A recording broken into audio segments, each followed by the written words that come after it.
ఎంతో రుచికరమైన గాజర్ పన్నీర్ హల్వా చేయబోతున్నా. దీని తయారీని చూద్దాం. మామూలు క్యారెట్‌తో కంటే ఈ గాజర్‌తో చేసే హల్వా మరింత బావుంటుంది. గాజర్‌ని శుభ్రంగా కడుక్కొని చెక్కు తీసి క్యారెట్ తురిమే దాంతో పెద్దగా తురుముకోవాలి. 3 కప్పుల కూరకి 1 టేబుల్ స్పూన్ నెయ్యిని వేసి దీనిని నేతిలో బాగా వేపుకోవాలి. మీడియం ఫ్లేమ్‌లో పెట్టుకుని పచ్చివాసన పోయే వరకు వేపుకోవాలి. ఇది ఇలా వేగడానికి 10 నిమిషాల సమయం పడుతుంది.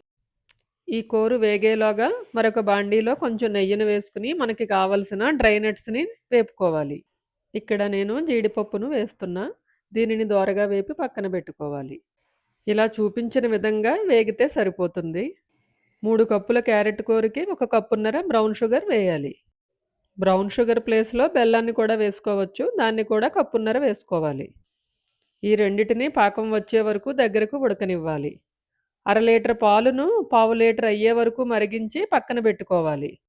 పాలను ఇలా మరగబెట్టి వేయడం వలన ఈ హల్వాకి చాలా చాలా మంచి రుచినిస్తుంది. ఇలా చూపించిన విధంగా పాకం వచ్చేటట్టుగా దగ్గరకు ఉడకనివ్వాలి. ఆ పాకమంతా ఎగిరిన తరువాత మనం మరగబెట్టుకున్న పాలను ఇందులో వేసి ఉడకనివ్వాలి.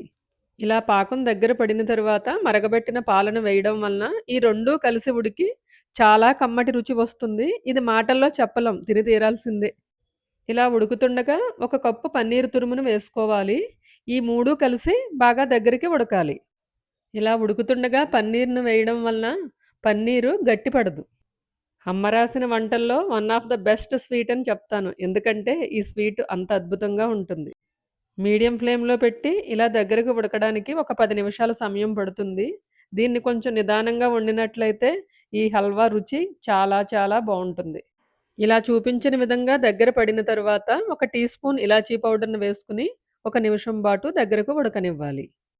ఇలాచీ పౌడర్‌ను చివర్లో వేయడం వలన ఆ సువాసన హల్వాకి బాగా పట్టి ఉంటుంది. స్టవ్ ఆఫ్ చేసిన తర్వాత మనం వేపి ఉంచుకున్న డ్రై నట్స్‌ని వేసుకొని దీన్ని బాగా కలపాలి. ఈ నట్స్‌ని చివర్లో వేయడం వలన కరకరలాడుతూ ఉంటాయి. తొందరగా మెత్తబడవు. గాజర్‌ను వేపడానికి వేసిన నెయ్య, జీడిపప్పుకి వేపడానికి వేసిన నెయ్య సరిపోతుంది. విడిగా నెయ్యి వెయ్యనవసరం లేదు. అన్నీ కలిసి ఇలా చూపించిన విధంగా ఉడికితే సరిపోతుంది. ఇలా ఉడికించడం వలన చల్లారిన తర్వాత కూడా గట్టిపడదు. ఈవినింగ్ స్నాక్‌గా కానీ, పార్టీలకు కానీ దేనికైనా సరే బౌల్ ఖాళీ అవ్వాల్సిందే.